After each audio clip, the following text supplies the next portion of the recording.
My name is Mara Collins. I am 29 years old. The flight was a red-eye, a grueling 6 hours from Denver that deposited me at John F. Kennedy Airport before the sun had even considered rising. I had not been in New York for 4 years. 4 long years since I'd last spoken to my twin sister, Ava. Our separation had been my choice, a necessary amputation after an argument that had revealed the dangerous path she had chosen. Now, a single cryptic email had summoned me back, an email that contained only a date, a time, and an address: St. Bartholomew's Church, Park Avenue. A yellow taxi cut through the pre-dawn gloom, its wipers battling a freezing rain that turned the city streets into slick, black mirrors. This was not the New York I remembered. This was a colder, harder version. The driver dropped me at the curb. I stood for a moment, my single carry-on bag digging into my shoulder. The church loomed before me, a Byzantine monolith against the gray sky. I pulled my simple black coat tighter. It was the only funeral-appropriate thing I owned. My life in Denver was minimalist by design, built to be packed up and moved in under an hour. This place, this street, was the opposite. This was a monument to permanence and wealth. I pushed through the massive carved doors. The warmth and the smell hit me first. A heavy, oppressive cloud of incense and flowers, lilies. The air was thick with their sweet, cloying scent. White lilies were everywhere, draped over the pews, arranged in towering stands, and piled high at the front of the nave. And in the center of it all, surrounded by that ocean of white, was a white casket. The church was not just full, it was overflowing. Hundreds of people, all dressed in immaculate, expensive black, designer suits and couture dresses, faces I recognized from newspapers and society pages. This was not a funeral. This was a spectacle. I took one step onto the center aisle. The world stopped. A ripple of silence moved outward from where I stood, the quiet murmur of grief, the sound of the organ. Everything just ceased. A woman in the front row, her face hidden by a black veil, let out a small, strangled gasp. Hundreds of pairs of eyes fixed on me. They were not seeing Mara Collins, the freelance interpreter from Denver. They were seeing Ava. They were seeing a ghost. I felt the blood drain from my face. I had prepared for grief. I had not prepared for this. I was a mirror reflecting a person who was gone. In the dark, stained glass windows that lined the walls, I caught my own reflection. A pale woman with blonde hair pulled back in a severe knot, blue eyes, swollen and red from 12 hours of travel, and a profound, aching guilt.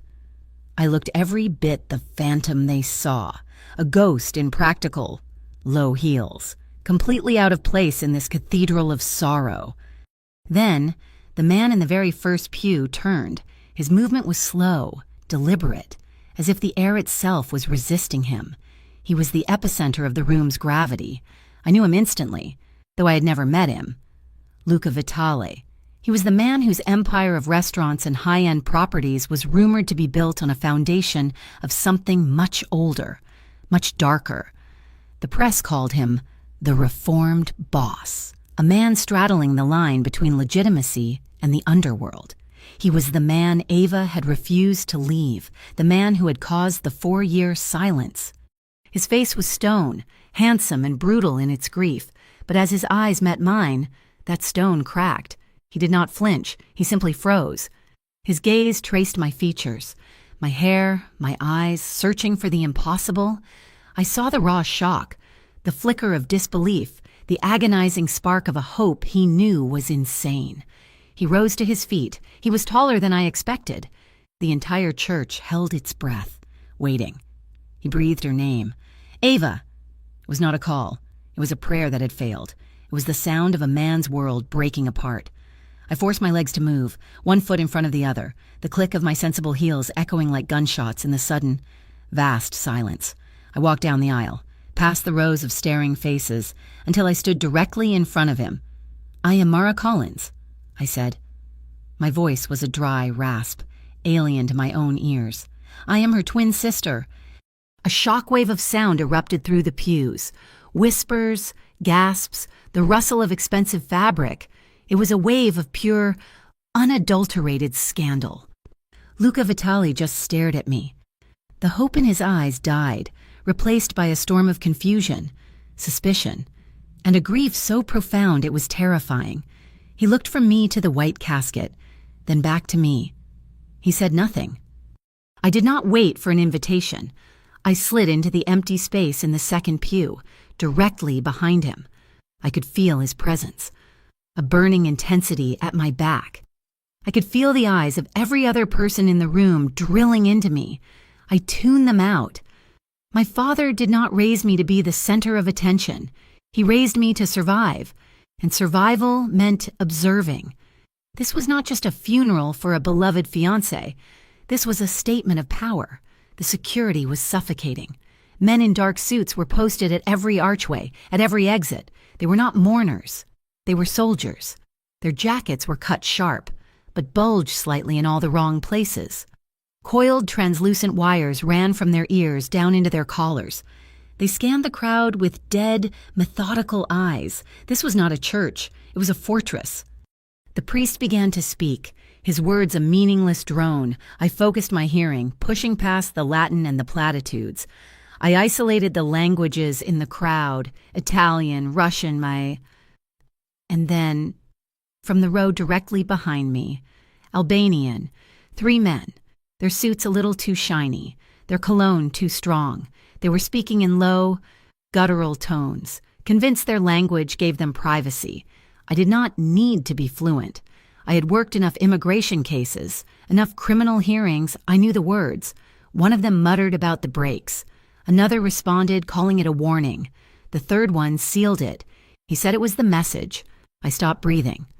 The blood in my veins turned to ice.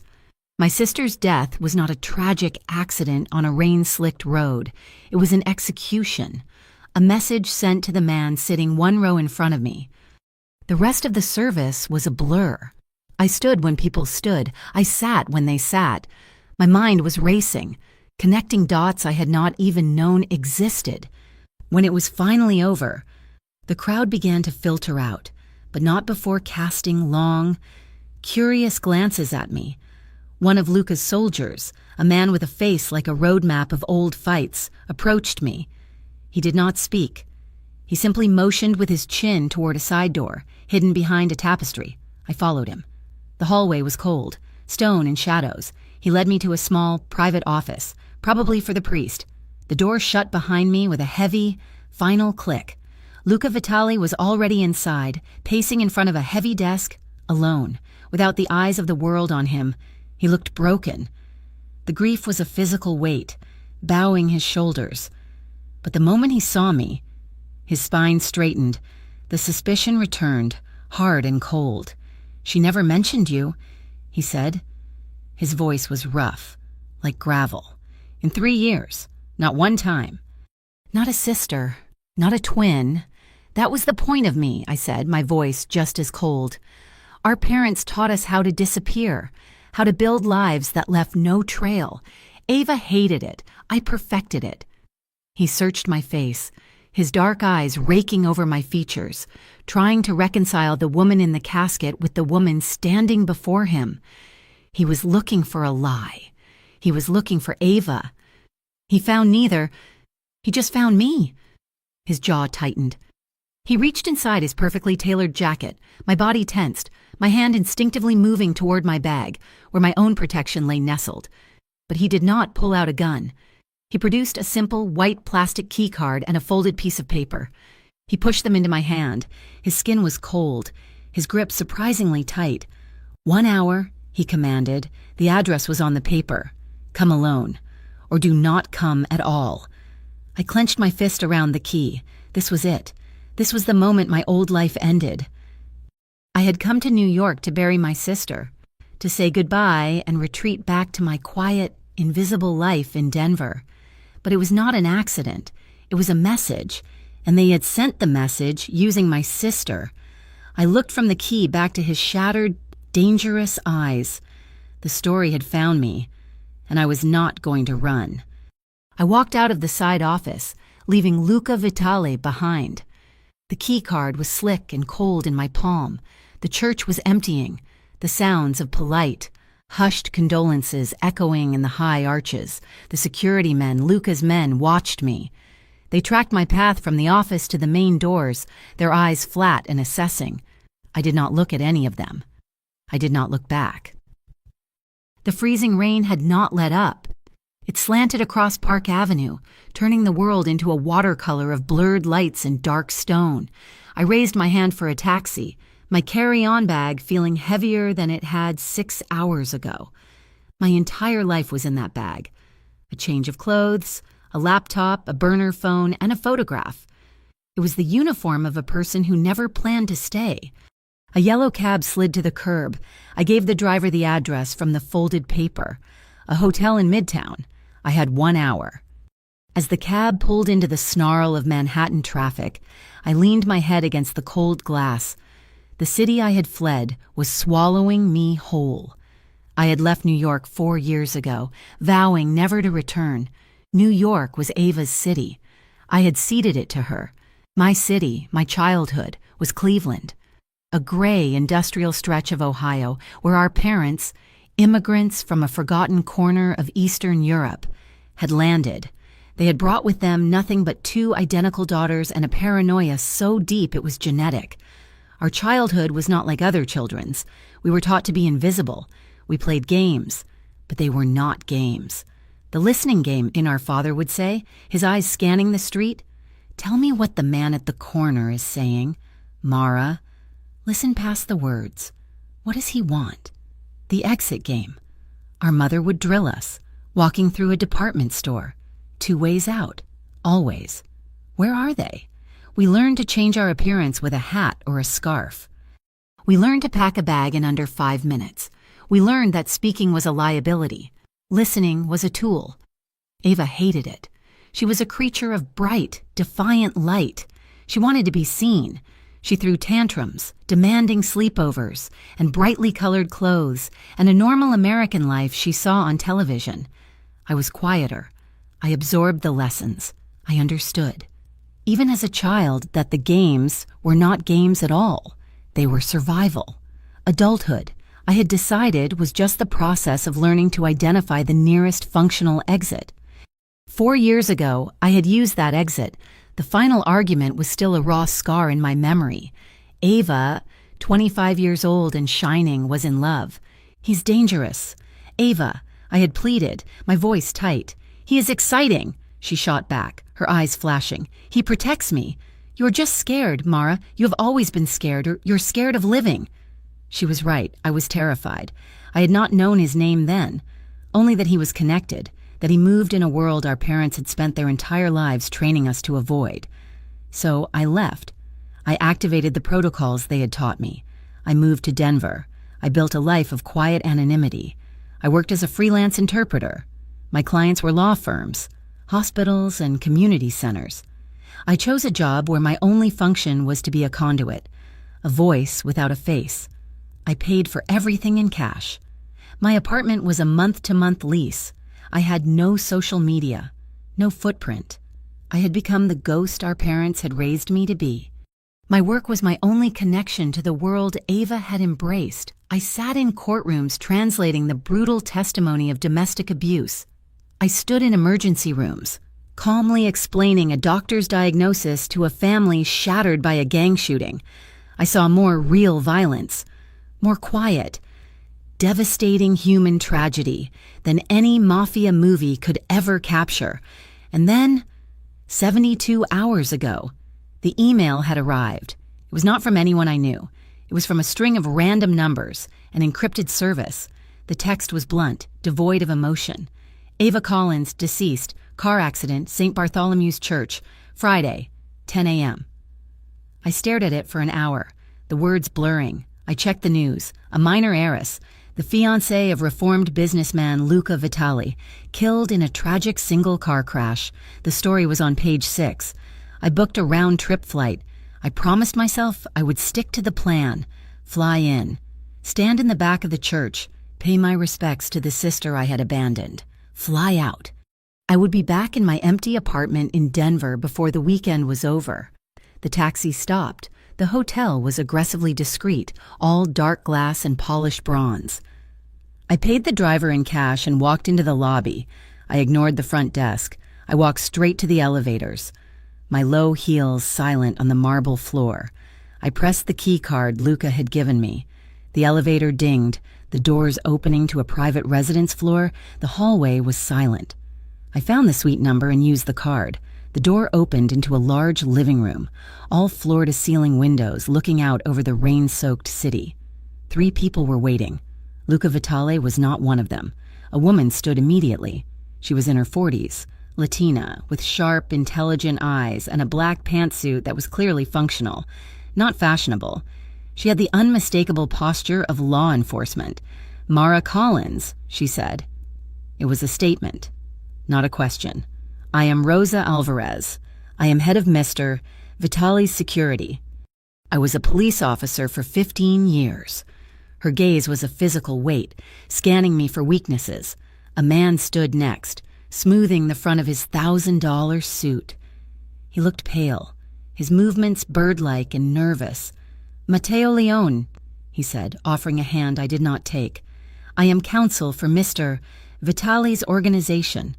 He was the lawyer, the fixer, the man who made problems disappear legally. The third person remained seated on the couch, a young Asian-American woman, dressed in elegant, artistic black. Her eyes were red-rimmed and puffy, her face etched with a grief that felt far more real than the performance I had seen at the church. "I am Jenna Park," she whispered, her voice thick. "Ava and I. We worked together, at the gallery." So this was it. The inner circle. The ex-cop, the lawyer, and the art curator. "Where is he?" I asked. "He's making arrangements," Rosa said, her voice clipped. "Arrangements for what? For his fiancée's funeral?" "And for the consequences of it," Rosa replied, her eyes never leaving mine. The spectacle at the church replayed in my mind, the couture dresses, the veiled women, the whispers. "Those were not Ava's friends," I said flatly. Jenna Park looked up, a flash of gratitude in her eyes. "No," she said. "They were not. Ava ate cereal from the box. She thought couture was a joke." A small, sharp pain lanced through my chest. She was right. That was the Ava I remembered. "This funeral," Matteo Leone interjected, his voice strained, "was a command performance, a show of stability, for business partners, for associates, and for enemies," I finished for him. Rosa Alvarez nodded slowly. "Especially for enemies." The media image of Luca Vitale flashed in my mind.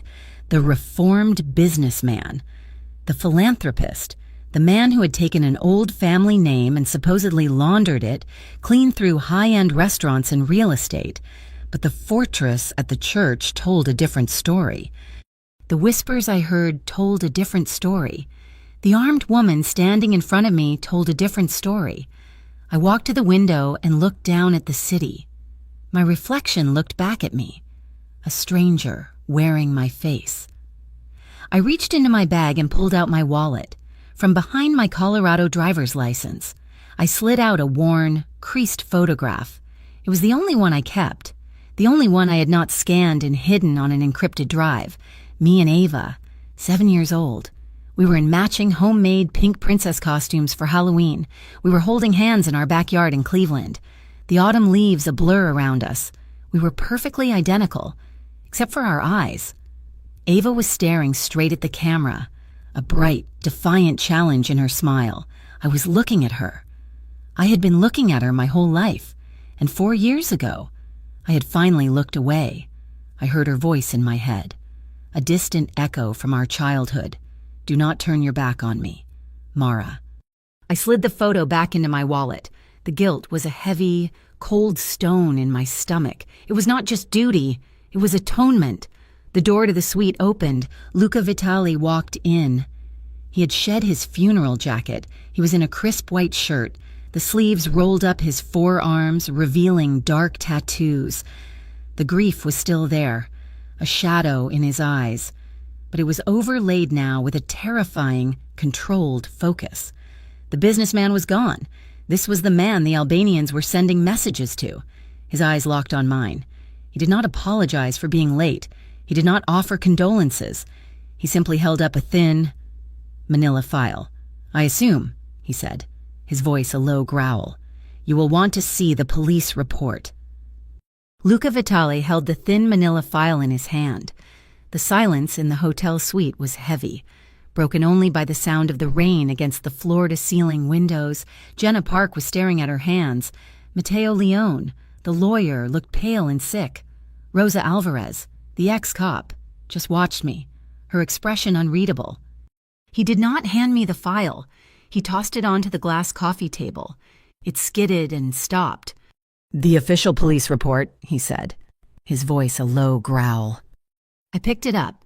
It was light, far too light. When I opened it, 2 pages. My eyes scanned the text. The practiced, detached language of bureaucracy. Single vehicle collision. Time of accident, approximately 2:15 in the morning. Cause, excessive speed. Loss of control. Wet road conditions. I closed the file and placed it back on the table. "This is wrong," I said. "It is the official report," Matteo Leone repeated, his voice thin. "I do not care what it is," I said, my gaze locked on Luca. "I checked the weather reports for this city going back 72 hours the moment I got the email. It was clear. The temperature was above freezing. The roads were dry. The rain did not start until this morning, hours after she was already dead." I pointed out the window. "This rain is new. The report is a lie." Luca's expression did not change, but his eyes hardened. "What else?" "The location. The West Side Highway, just before the tunnel. It is a straight road. There are no curves to lose control on. And the braking distance noted here." I tapped the file. "It is far too short for the speed they claim she was traveling, unless the brakes were applied with perfect mechanical precision, or unless they were not working at all when she first hit them." I looked at the 3 of them. "This is not an accident report. This is a summary, a neatly typed excuse." A small sound came from the couch. Jenna Park was crying silently. She fumbled in her oversized designer bag. She was scared. Jenna whispered, her voice thick. For the last few months, she kept saying someone was watching her. She thought she was being paranoid. Luca turned his head toward her. "She never told me." "She did not want to worry you," Jenna said, her voice gaining a small bit of strength. "She said you had enough. Pressure. So she started writing things down. License plates, times, places. She was trying to build a pattern." Jenna pulled something from her bag. It was a small, black leather notebook. It was expensive, but worn. The corners softened. "She gave this to me," Jenna said, holding it out to me, bypassing Luca. "She gave it to me 2 days ago. We met for coffee. She said if anything happened to her, I should hold on to it. She said I would know what to do with it. I think she meant you, even if she never told us you existed." My hand was shaking as I took it. I opened the cover. It was Ava's handwriting. Fast, elegant, impatient. But this was not a diary. It was a log. Columns of numbers, dates, locations, a license plate, a note black sedan, outside the gallery. 3 hours. Another plate blue SUV, followed me from the house to Soho, then names, a coffee shop in the Bronx, a specific time, and one name, circled multiple times. Carlo Santoro. I felt the air in the room go cold and still. I looked up at Luca. "Who is Carlo Santoro?" Matteo Leone sucked in a sharp breath. Rosa Alvarez crossed her arms, her gaze flicking to her boss. Luca's jaw was a hard line of granite. "He was my father's advisor," he said, his voice dangerously quiet. "He's my consigliere. He's in this book," I said, my voice flat. "Meeting with men she identifies as Albanian, at a coffee shop in the Bronx, 3 separate times in the last 4 weeks." The revelation hung in the air, toxic and heavy. The man closest to him. His most trusted advisor. I closed the notebook. The pieces were no longer just whispers in a church. They were here, in my hand, in Ava's writing. "I heard them," I said, my voice clear and cold. "At the funeral. Sitting right behind me. Albanians. They were talking about the brakes. They called it a warning. They called it a message." I took a step toward Luca. He was taller than me, broader, a wall of controlled power. I did not care. My sister was murdered. If Ava was killed, I will find out who did it. I let the words sink in. A promise. With or without you. He stared down at me. The grief in his eyes was eclipsed by something else, something ancient and cold. He was not seeing his fiancée's twin. He was seeing a threat, or a tool, or both. Without me, he said softly. You will be dead before midnight. They saw you at the church. They do not know who you are. They do not care. They just see a ghost they can use. They see leverage. He took a small step closer. I did not flinch. With me, he said, you have a chance to survive. Mr. Vitale, Rosa Alvarez interrupted, stepping forward. Her voice was firm, professional. She held up her phone. The problem is already escalating, she said. She showed me the screen. It was a grainy photograph, clearly taken with a long lens from across the street from St. Bartholomew's. It showed me, standing alone, looking up at the church doors just before I went in. The caption was in glowing, sensationalist text on some gossip website. The ghost at the funeral, did Ava Collins have a secret twin?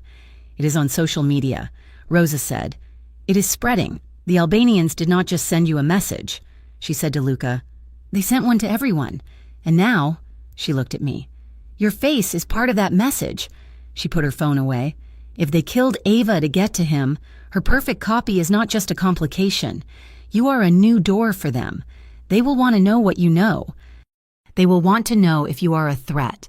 And if you are not, they will want to know how they can use you.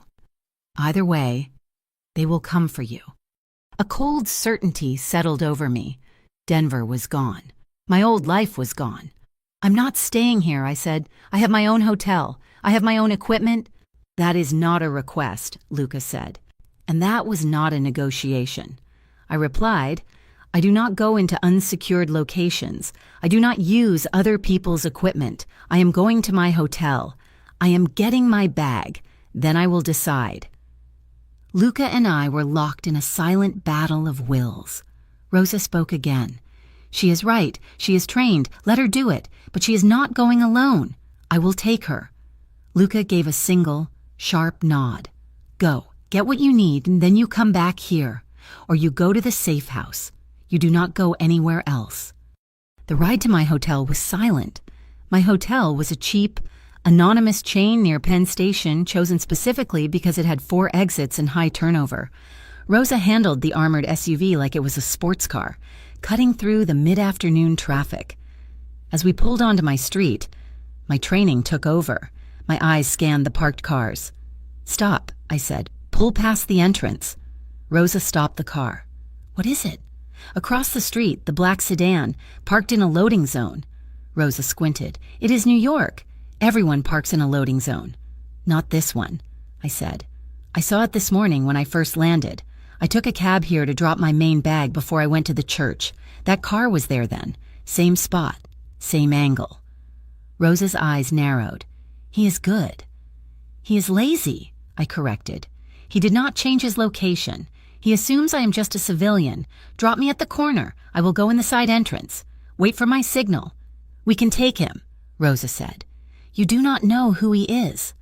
You do not know if he has backup. You do not start a war until you know the battlefield. Wait. I got out. The freezing rain hit my face. I walked around the block, my small carry-on in hand. I entered through a service door I had mapped earlier, took the freight elevator to my floor, and walked down the hall. My room was as I left it. I locked the deadbolt and threw the latch. I opened my larger suitcase, my real equipment, encrypted hard drives, a dedicated satellite phone, and my Glock 43. I checked the load, the one thing our father had insisted we both learn, the one lesson Ava had laughed at. I had not. I sat on the edge of the bed, the gun on the nightstand, and opened Ava's notebook again. Carlo Santoro. I stayed there as the gray afternoon turned into a black, rainy night. I did not sleep. I just read. I memorized the plates, the times. It was past midnight when I heard it, a faint click outside my door. I did not breathe. I was already moving, grabbing the Glock, the cold metal a familiar weight, another sound, a thin, Metallic scrape. Someone was sliding a tool into the electronic lock mechanism. I flattened myself against the wall next to the door, the gun up, pointed where the door would open. I looked down. The thin slice of light at the bottom of the door, a shadow passed, then another, then a third. 3 of them. They were silent. Professionals. The lock mechanism gave a soft snick. The door was open. It pushed in half an inch and stopped against the high security latch. Silence. They knew I was inside. They were waiting. My pocket vibrated. My heart hammered against my ribs. I kept the gun aimed with my right hand and pulled my phone out with my left. An unknown number. The text message contained a photograph. It was the license plate of the black sedan across the street. Below it, 1 line of text. Do not open the door. Cleaning staff in 5 minutes. Follow them. My blood ran cold. Who was this Rosa? A new sound from the hall. The rattle of a metal cart. Wheels squeaking. Housekeeping, a woman's voice called out, so loud and cheerful. The shadows under the door vanished. I heard a faint shuffle of feet moving away. I risked a look through the peephole. The hallway was empty. The cleaning cart was sitting 20 feet away. I waited. A full minute. Nothing. I slid the latch, opened the door, and moved out, gun first. The hallway was clear. The cart was abandoned. The red fire exit sign at the end of the hall was propped open with a small wedge. I ran. I took the stairs. My feet silent. I burst out into the back alley. The rain was a deluge. Rosa Alvarez was leaning against the SUV, her arms crossed. She was holding a 2-way radio. You took your time, she said. The text, I demanded. My gun still down but ready. I sent it. We have been watching the watchers since you tagged them. They followed you from Luca's hotel. Albanians. Low level. They were not sent to kill you. They were sent to grab you. A message. I looked at the armored truck, the armed woman, the dark, wet alley. My quiet, invisible life in Denver was a photograph from another person's life. Rosa opened the back door of the SUV. Welcome to the real New York, Mara, she said. I got in, and she shut the door. The game was on. The armored sport utility vehicle cut through the rain-soaked streets. Leaving the chaos of my compromised hotel behind, I sat in the back, the Glock heavy in my lap, a cold and solid reassurance. Rosa Alvarez drove with an economy of motion, her eyes constantly checking the mirrors, her hands steady on the wheel. We did not speak. We left Manhattan, the city lights a blurred watercolor behind us as we sped north along the river. The apartments and high-rises gave way to high stone walls and the dark, skeletal shapes of winter trees.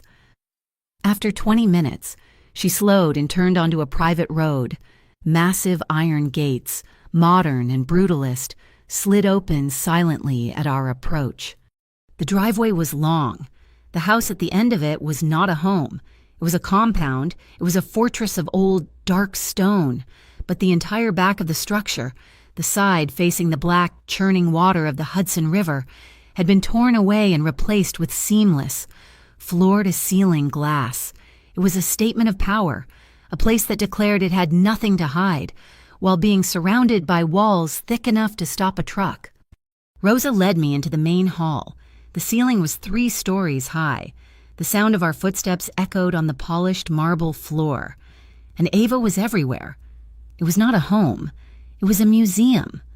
A massive, framed portrait of her hung over the fireplace. My sister captured in a moment of pure, defiant laughter. Smaller, candid photographs lined the tables. Ava drinking coffee in a bathrobe. Ava asleep on a sofa. Ava staring out at the river. He had not just loved her. He had curated her. I felt a cold, suffocating pressure in my chest. I had come to New York to find the truth about her death, and instead I was trapped in a shrine to her life. I was a ghost haunting a memorial. Your room is this way, Rosa said, her voice pulling me from the haze. She led me to a guest suite that was larger than my entire Denver apartment.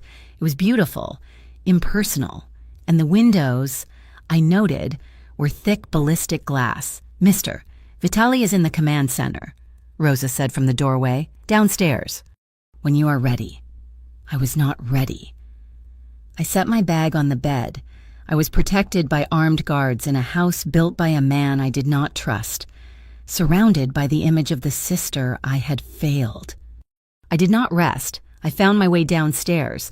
The command center was not an office. It was a bunker, lined with concrete and steel, filled with a bank of monitors displaying every angle of the property. Luca was there, standing before the screens. Matteo Leone, the lawyer, sat at a long table, looking pale. I walked to the table and opened Ava's small leather notebook. "These are not random notes," I said. My voice was loud in the silent, tense room. I spent the next 12 hours dissecting that book. My life as an interpreter was not just about knowing words. It was about memory. It was about recognizing patterns in speech, in behavior. I applied that same skill to Ava's frantic, desperate log. I took her lists of license plates, her geographic coordinates, her scribbled names of coffee shops in the Bronx and anonymous warehouses in Queens. I laid them out. I had Rosa's team cross-reference the plates. I had Matteo pull property records for the addresses. A map began to emerge, a dark and intricate web. The Albanians, the crew led by a man they called Victor Kodra, were the muscle. But Ava had found something deeper.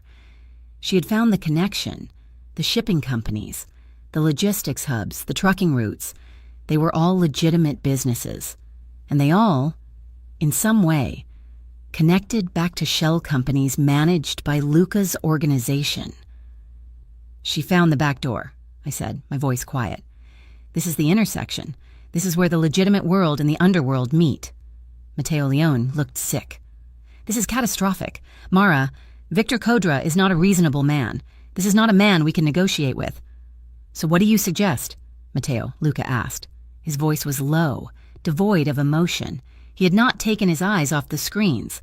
"A dark solution," Matteo whispered, his eyes darting to me and then away. "We find him. We remove the problem. An eye for an eye. It is the only way he will understand." I slammed the notebook shut. The sound was like a gunshot in the concrete room. "No," I said. Luca turned his head. His eyes were cold. "No, you do not solve this with bullets," I said, my voice shaking with a sudden, cold anger. "That is what they want. That is the game they are playing. You kill Victor Kodra. His replacement will be 10 times worse, and you will set this entire city on fire. It is loud. It is messy. It solves nothing. And what is your suggestion, Miss Collins?" Matteo sneered, his fear making him brave. "We send him a strongly worded letter. We use this." I tapped the notebook. "We use the law. We use the press. We do not just cut off the head of the snake. We poison the entire nest. We find the evidence Ava was collecting, the shipping manifests, the wire transfers, the bribes. We build a case so big, so toxic, that the federal government has no choice but to take him down. We dismantle him with indictments and asset seizures. That is how you win. That is permanent." Luca stared at me. "She wants to use the press." "You want to be a legitimate businessman, Luca. This is what legitimate looks like. It is slow, it is meticulous, and it works." Before he could answer, a high-pitched alarm blared through the bunker, making us all jump. Rosa's voice crackled over the intercom, sharp and urgent. "Contact Gate 1. We have multiple vehicles, non-responsive." Luca was moving before she finished. He grabbed my arm. His grip was steel. "With me. Now." He did not wait. He dragged me from the bunker up the stairs to the main floor. Rosa met us in the marble entryway, her gun already drawn. "They are not subtle," she said, her face grim. We ran to the main living room, the one with the glass walls. I looked out into the rain. My blood ran cold. 3 heavy flatbed trucks were speeding up the driveway. They were not stopping. They smashed through the reinforced iron gates as if they were made of tin. "The safe room!" Luca yelled, shoving me toward a paneled wall that I had not noticed. Rosa hit a hidden switch. The panel slid open, revealing a thick steel door. "Matteo, go," Luca ordered. The lawyer scrambled inside. Rosa followed, her gun trained on the hallway. "Mara, get in!" I moved just as the sound of the first explosion rocked the house. It was not a bomb. It was a concussive blast, followed by thick smoke. I stumbled into the small, steel box. Luca was right behind me. The door hissed shut, and a series of heavy bolts shot home with a sound like a cannon firing. The room was small, lit by a single, bare bulb. A bank of monitors flickered to life, showing the external cameras. The grounds were chaos. The 3 trucks had stopped. At least 20 men in black tactical gear were pouring out, firing automatic weapons at the house. Luca's men, positioned on the roof, returned fire. The attackers were not trying to get in. Not yet. They were moving with precision. They split into teams. One team moved toward the garage. Another ran toward the side of the house, toward the power generator. They knew the layout. They knew the angles. They knew where the security blind spots were. "They have been inside," I whispered, watching the methodical assault. Or someone gave them the blueprints. Luca's face was white with a rage so profound it was terrifying. He watched his fortress being dismantled. "Carlo," he breathed. The name was a curse. "Carlo Santoro, the consigliere." The firefight lasted for 10 minutes. It was loud, brutal, and terrifying. Then, as quickly as it began, it stopped. The attackers retreated, dragging 2 of their own men. They left the 3 burning trucks on the lawn. Silence fell, broken only by the crackle of the flames and the insistent blare of the alarm. "They were testing us," Rosa said, her voice tight. "They were testing our defenses, our response time. This was not the real attack. This was a demonstration." "Get me Carlo Santoro," Luca snarled into the room's intercom. We waited. The seconds ticked by. "Sir," a strained voice came back. "Mister, Santoro is not responding. His phone is off. His security detail is not checking in." "Find him," Luca ordered. Matteo was pale, typing frantically on a laptop connected to the room's system. "His phone. The last ping, it just went offline. But I have the location." He looked up, his eyes wide with fear. "Where?" I demanded. "St. Michael's Cemetery." Matteo said, "In Queens." "Where Ava was buried this afternoon." I grabbed Ava's notebook. I flipped through the pages. My memory snagged on an entry. "St. Michael's, Tuesdays, see." "It matches," I said, my voice flat. "Ava tracked him there. Often. He's paying his respects," Luca said, his voice dripping with acid. "The loyal friend. He's compromised," I said. He's either the traitor or he is being forced. We need to know which." "I will go there," Luca said, his hand balling into a fist. "I will cut his heart out." "No." I put my hand on his arm. He tensed, his entire body like coiled steel. I did not move my hand. "We need you sharp. Luca, not hot. You go there. You start a war you cannot finish. We use this. Use what he is a ghost. Then we give him a reason to appear," I said. The plan was forming, cold and clear in my mind. "First," I said, looking at Matteo, "we leak. You call one of your reporters. The ones on your payroll. You tell them the grieving twin sister is terrified. She's booking a flight back to Denver. Tonight, you make it public." "That makes you a target," Rosa said, her eyes sharp. "That makes me bait," I corrected. "They will either try to stop me from leaving or they will relax, thinking the threat is gone. While they are watching me, we move on Carlo." "How?" Luca asked. "He goes to her grave," I said. "To show his loyalty, to prove to himself he is not a monster. Men like that are sentimental. We will use it." "How?" "Rosa." I turned to her. "Can you get a team into that cemetery right now without being seen?" "Yes. Plant a microphone. A good one in the flowers, in the fresh lilies that I am sure he brings. I want to hear every word he says to my sister." It took 4 hours. Rosa's team was invisible. The bait was leaked. My name. The mystery twin was suddenly all over the internet gossip sites. By nightfall, we were back in the bunker. The air was thick. We listened to static, then we heard it. The sound of footsteps on gravel. A man's heavy, sighing breath. Then a voice. Carlo Santoro. He was speaking Italian, fast and low. A prayer, an apology to Ava, and then he switched. He started using words I recognized from the funeral. "Albanian, a reminder," he said, his voice breaking, a frantic whisper. The break line. It was just a warning. That is all it was supposed to be. A message. To force his hand. Luca squeezed his eyes shut. He had to choose. Carlo went on, sobbing now. Go legitimate now, immediately, or pay the price. But she fought back. She tried to drive through it. She was not supposed to die. Victor Kodra did not care. Luca let out a sound. It was not a yell. It was a low, strangled noise of pure, primal agony. He slammed his fist into the concrete wall of the bunker. The sound echoed like a gunshot. He hit it again. I grabbed his arm, my fingers digging into his bicep. Stop it, I commanded. Stop. We need you sharp. Not hot. We need the man who built this, not the man who is trying to break it. He turned on me.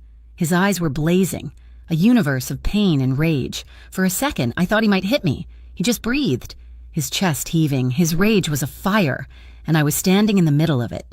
Slowly, the fire banked. The rage did not go away. It just cooled into something harder, something more useful. Good, I said, letting go of his arm. Now, I said, turning to the map we had built, we have the truth. Now we use it. I looked at the three of them. We have two targets, Carlo and Victor. We split them.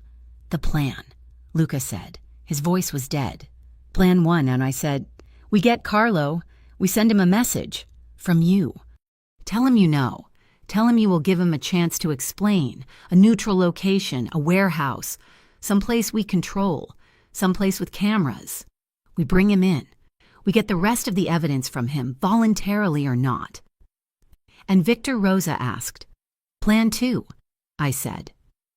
While Carlo is being detained, he gives us Victor's location, the real one, the one where he keeps his books, the shipping records, the money, and we send Rosa's team. Not to start a war, but to steal his ledger. I looked at Luca. No dark solutions, no bodies. You never really know a person until you have planned a high-stakes corporate takeover that is also a major felony. You definitely have not loved someone until you have argued about the proper procedure for disposing of a body. And I really did not want to dispose of any bodies. Luca nodded once. His eyes were like ice. Set it up. The warehouse in Queens was a vast, cold cavern smelling of rust and river water. The rain hammered against the corrugated metal roof, a deafening drum that matched the pounding in my chest. We were in a small, caged office overlooking the main floor. Luca Vitali stood beside me, his body vibrating with a controlled, lethal energy. He was a predator forced to negotiate. Carlo Santoro was late, which was part of his plan. He wanted Luca to wait. He wanted him to stew in the betrayal. Finally, a single, unassuming sedan rolled onto the warehouse floor. Carlo got out. He did not look like a consigliere. He looked like a defeated old man. His suit was rumpled, his face gray with exhaustion and fear. He walked to the center of the floor, directly under the single pool of yellow light, and looked up at us.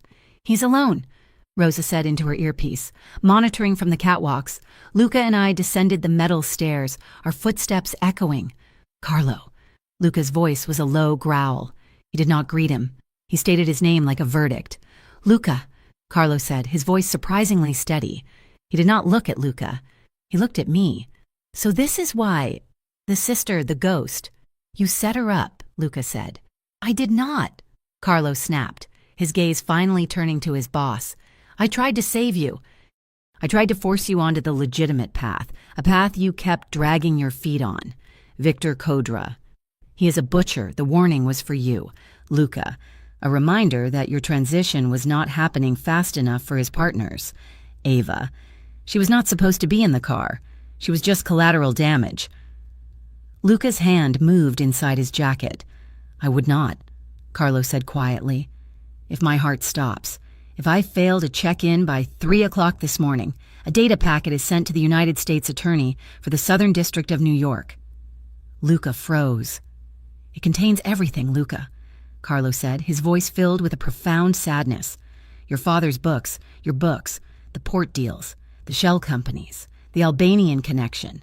It will burn us all to the ground. I built it as insurance against Victor. Now, it is my insurance against you. A dead man's switch. The ultimate betrayal. What do you want, Carlo? I asked, stepping forward. My voice was calm, cutting through the thick hatred between the two men. "I want to disappear," Carlo said. "I give you Victor, all of him, on a plate, and you let me walk. You give me a new name, a new life, and you forget I ever existed. You give us Victor first," Luca snarled. "That is the deal," Carlo said. He opened his briefcase. He pulled out a laptop and a hard drive. This is everything, his entire operation, schedules, bank routes, bribes. He's moving his assets. Tonight. "We need proof," I said. "We're not walking into another trap." "Proof," Carlo laughed. A dry, ugly sound. "How about this?" He turned the laptop around. He clicked a file. A video played. It was grainy, dark, clearly filmed from a hidden camera. It showed Victor Kodra in a restaurant, handing a thick envelope to a man in a Port Authority uniform. We could hear the audio, the promises of faster customs clearance, of containers that would not be scanned. "And this," Carlo said, clicking to another file. "His schedule, his security team is feeding me the intel live. They are loyal to me, not to him. He's moving his cash reserves tonight, 10 o'clock. A holding office in the Midwood Tower. Rosa's team can take the whole floor. He will be surrounded."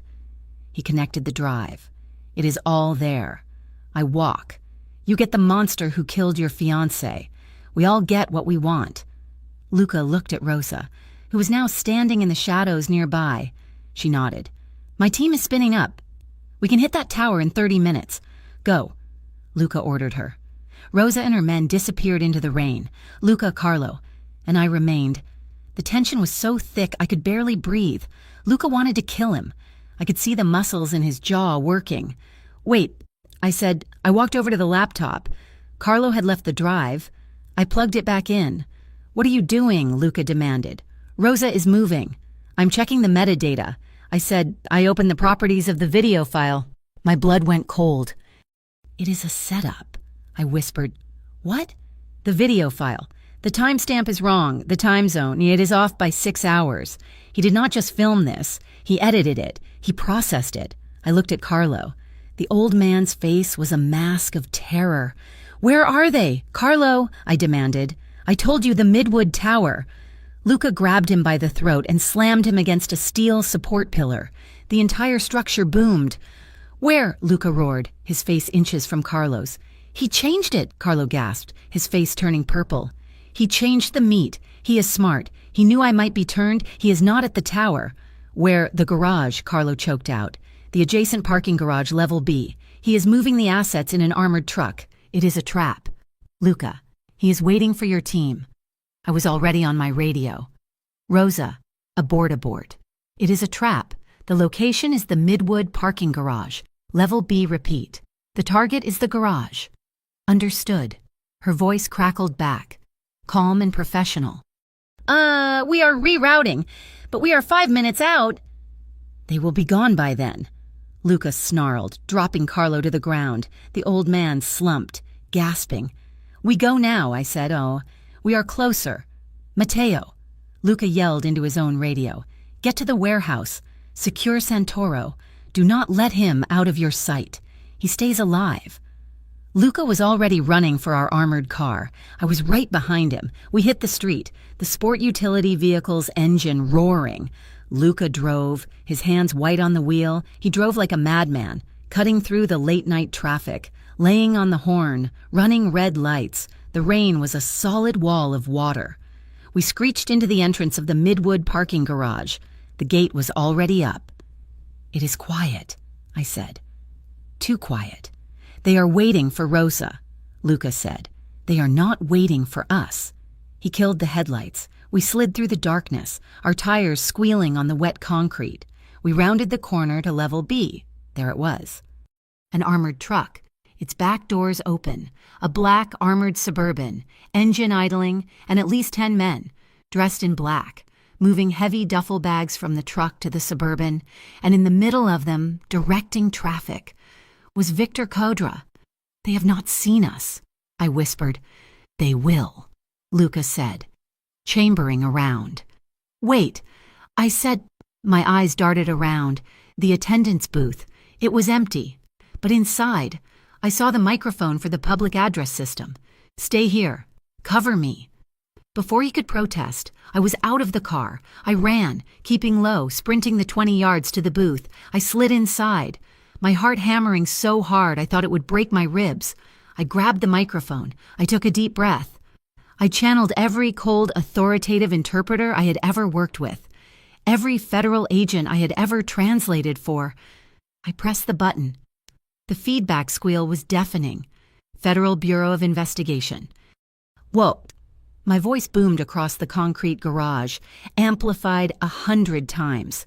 This is a raid. We have all exits covered. Put your hands on your head. Get down on the ground now. For 1 second, when there was total, frozen panic. Then chaos. The Albanians dropped the bags. They yelled. They pulled weapons. Victor Kodra did not hesitate. He dove into the back of the idling Suburban. Go, go, he screamed at his driver. His men opened fire. Not at anything in particular, just at the shadows, at the booth. Bullets sparked off the concrete pillar in front of me. The booth's glass shattered. The Suburban's tires smoked. It lunged forward, heading straight for the exit ramp, straight past our position. He's getting away, Luca yelled from our car. He opened fire, the shots from his handgun useless against the armored plating. I looked around the booth, frantic. My eyes landed on a red steel cylinder mounted to the wall. Instructions for use. I grabbed it. It was heavy. Only in America, I muttered, my voice shaking. You use a fire extinguisher as a romantic prop.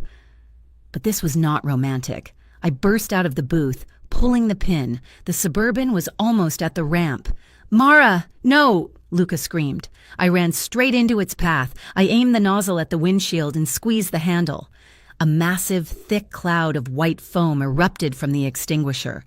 It covered the entire front of the truck. The driver was instantly blinded. He panicked. He slammed the brakes. The heavy vehicle screeched, swerved, and crashed head-on into a massive concrete support pillar. The sound was a metallic scream of tortured metal. Silence. Then, the side door of the Suburban burst open. Victor Kodra stumbled out, dazed, holding his head.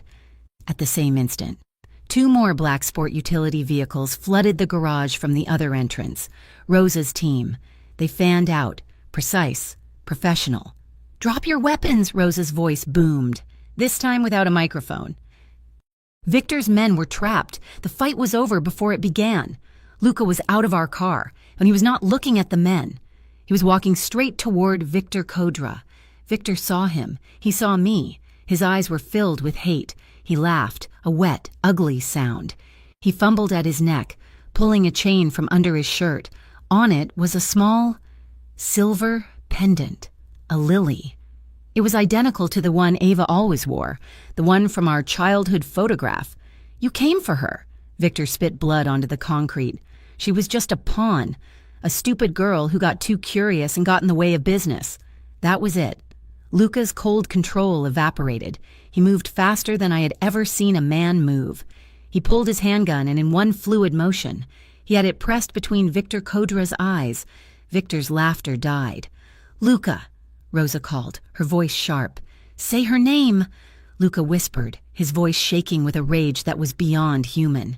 His finger was tightening on the trigger. I moved. I put my hand on the gun. My hand was flat against the slide, my fingers wrapped around the hot barrel. No, get your hand off my gun, Mara, he snarled. He was not speaking to me. He was speaking to a ghost. No, I said again, my voice firm. Look at me. Look at me, Luca.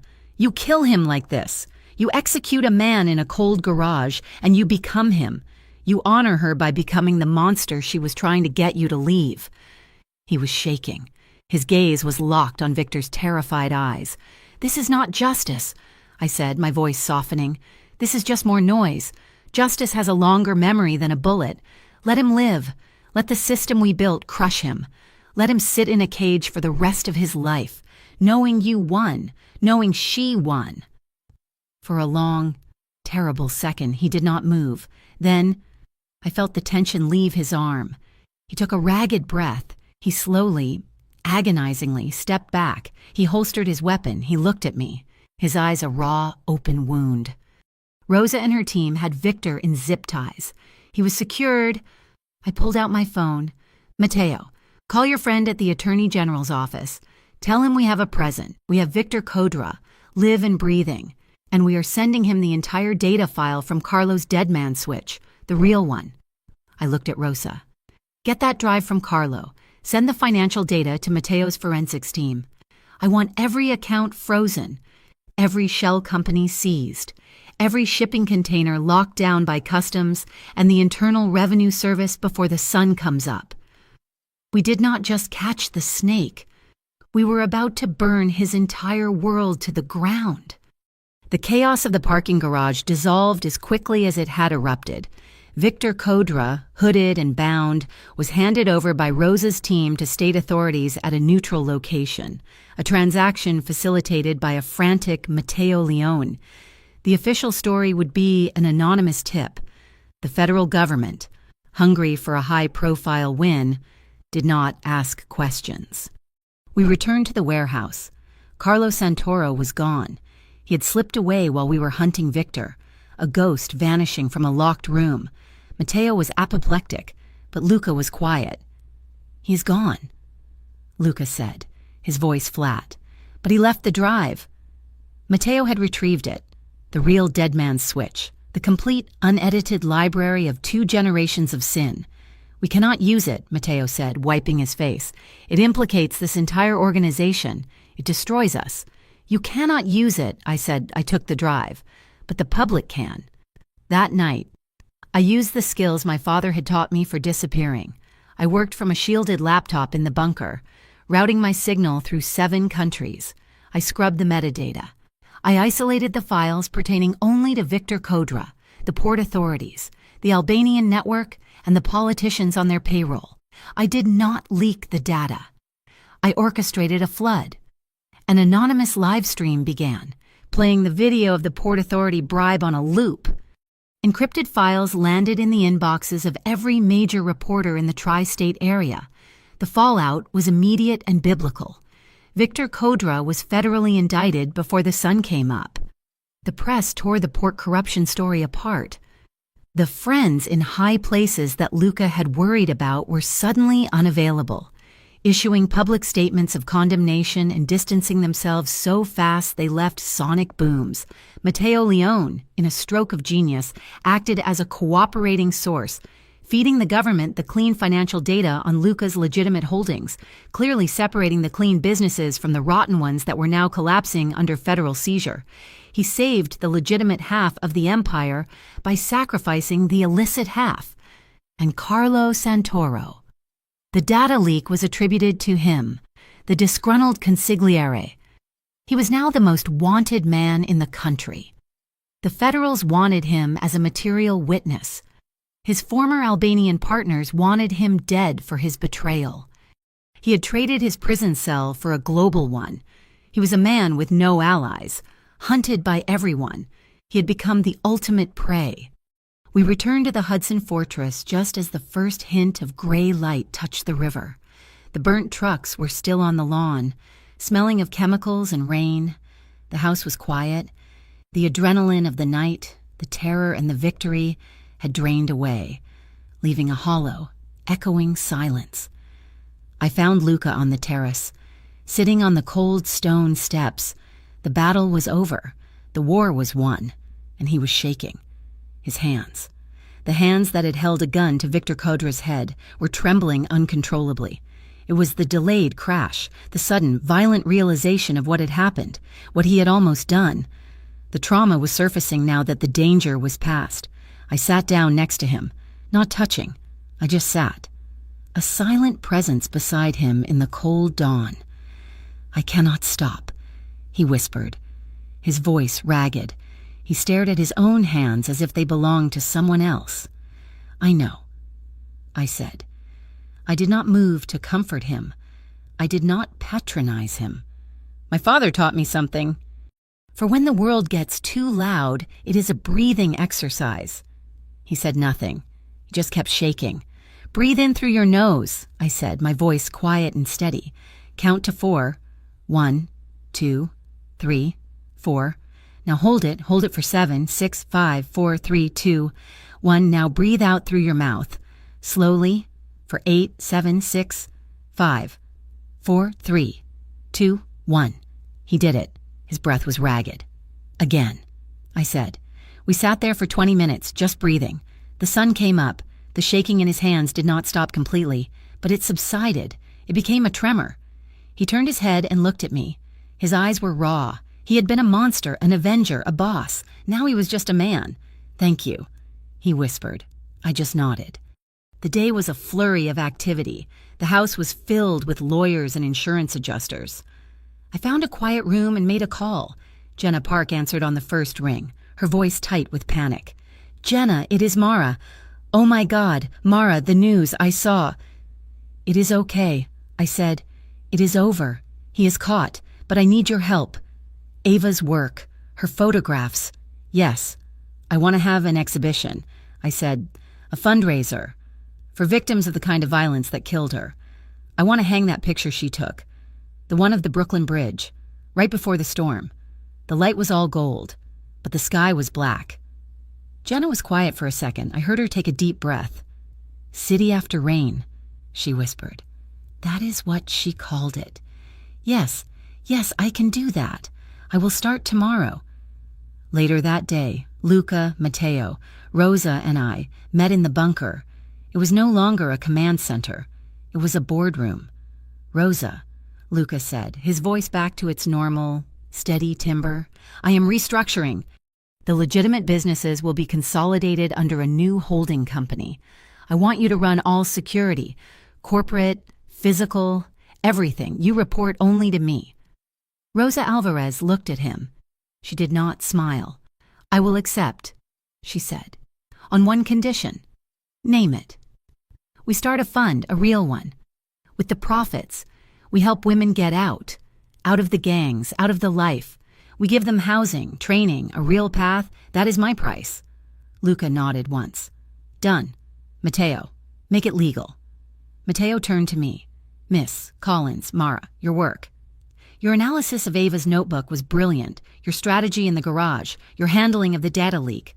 It was masterful. The new company will need oversight to ensure it stays clean. I have never seen anyone who can read risk and pattern the way you do." "What is the offer, Matteo?" I asked. "Chief Compliance Officer," he said. "You would use your skills in language, your analytic mind, to vet every deal, every partner, every employee. You would be the wall that keeps the darkness out, for good."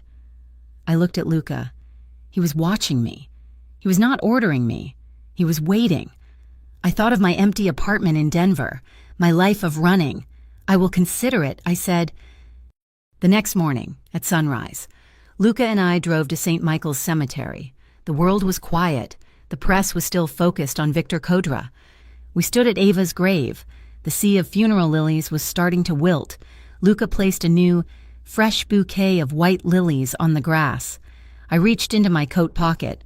I pulled out the worn photograph of 2 7-year-old girls in pink princess dresses. Holding hands, I placed it against the headstone, nestled among the flowers. We stood in silence for a long time. "I loved her," Luca said finally, his voice thick. "I loved her fire, her defiance. I loved that she was not scared of me." I nodded, my throat tight. "When I first saw you," he continued, turning to look at me, "at the church, I thought I was losing my mind. I thought she had come back, and for days, I looked at you and I was just looking for her. I was looking for a copy." I stared at the photograph. "But she is not here," he said, his voice soft. He took a small step toward me. You are nothing like her. She was fire. You are water, you are steel, you are quiet, you see everything. You stopped me from becoming a monster in that garage. You saved me." He gently touched my arm. I did not pull away. "I am not in love with a ghost, Mara," he whispered. "I am falling in love with you. It is not the same song. It is just a different, quieter song from the same instrument." I looked up at him. His eyes were clear, free of the rage and the grief for the first time. I put my hand over his. "I will love you, Luca," I said, my voice steady. I will love you if you choose the long light, if you choose this path every day and never look back. He did not hesitate.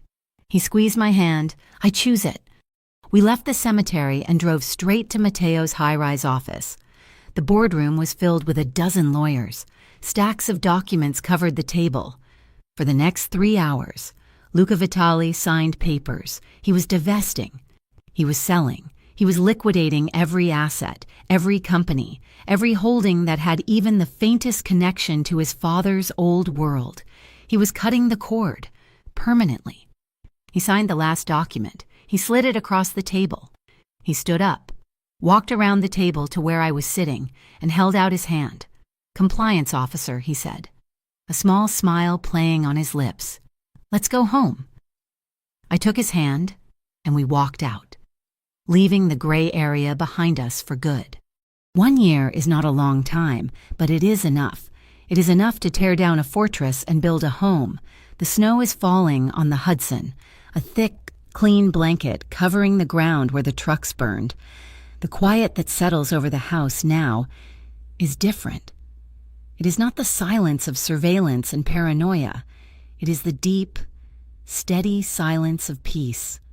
I am standing in the great room, the one with the walls of glass. I am, by title, the Chief Compliance Officer of the Vitala Global Hospitality Group. In practice, I am the wall. I am the woman who reads the fine print. I use the lessons my father taught me about paranoia to keep our new world clean. The Lily Fund, the organization Rosa demanded as her price, is thriving. In 12 months, it has successfully transitioned 120 women and their children out of the criminal networks that grip the city. It provides safe housing, legal aid, and high-paying job training. It is not charity, it is infrastructure.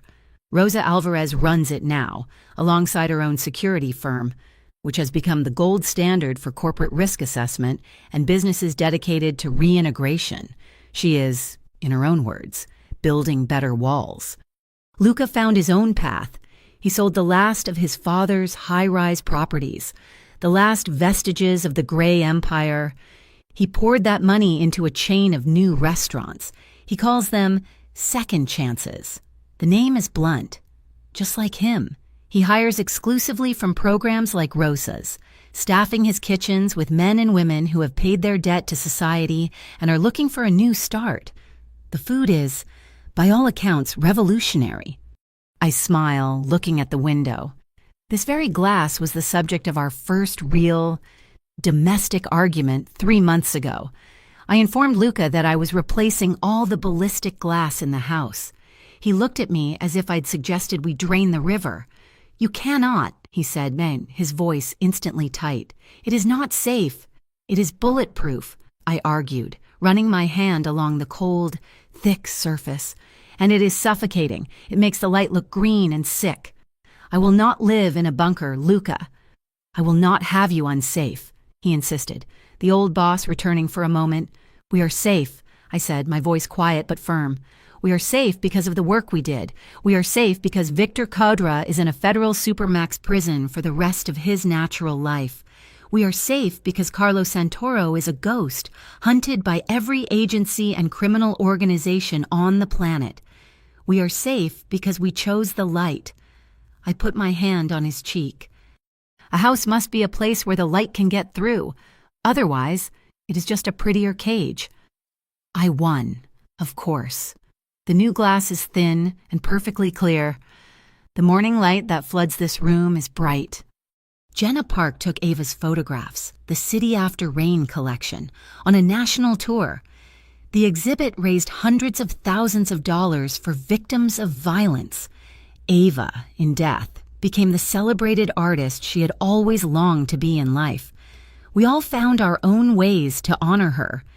My new, quiet life of reading contracts and vetting partners was interrupted last week. A small, square package arrived at the house. It was wrapped in simple brown paper. There was no return address, just my name, Mara Collins, written in clean block letters. I took it to the study. Old habits die hard. I scanned it. I x-rayed it. It was clean. I cut the tape. Inside, nestled in a bed of white tissue paper, was a small, familiar object. My breath stopped. It was a small, silver pendant, a lily. It was Ava's, the one she had worn since childhood, the one I saw Victor Kodra holding in that cold, dark garage. Underneath it was a small, folded card. My hand was shaking. I opened it. The handwriting was not block letters. It was elegant, fast, impatient, but always titita. It was hers.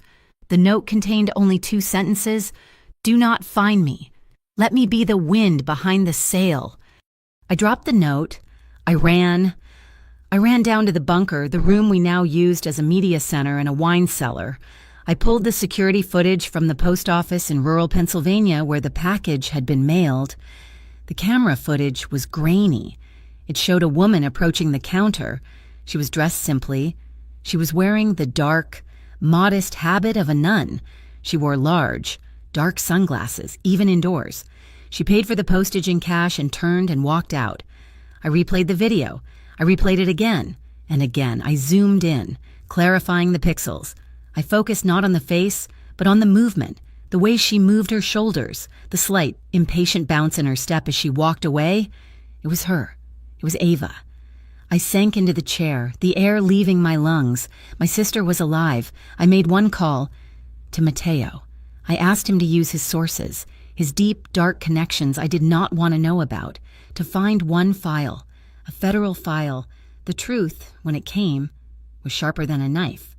On the night of the crash, the accident near federal agents had been tailing Victor Kodra. They were building their own separate case. They saw the collision. They saw the brake line message. They got to Ava's car before Kodra's men could. She was critically injured, but she was alive. They realized what they had. A material witness against a vast criminal network. A witness who was now presumed dead by the entire underworld. She was the perfect asset. They pulled her out. They faked her death. A clean swap at the morgue. They hid her from everyone. From the press, from her doctors, from Luca, from me. They put her into the deepest, most secure level of the witness protection program. She had been alive this entire time. She'd been invisible, just as our father had taught us. I stared at the screen. I could find her. I had the skills. I had the resources. I could trace the location. I could break the shell. I could get my sister back. I looked at the note again. The paper crinkled in my fist. Do not find me. She had made her choice. She had been given the one thing I had been running toward my entire life, a clean break, a chance to be someone else, somewhere else, free of the Vitali name, free of the Collins paranoia, free of me. She was the wind. I closed the video file. I deleted the search history from Mateo's computer.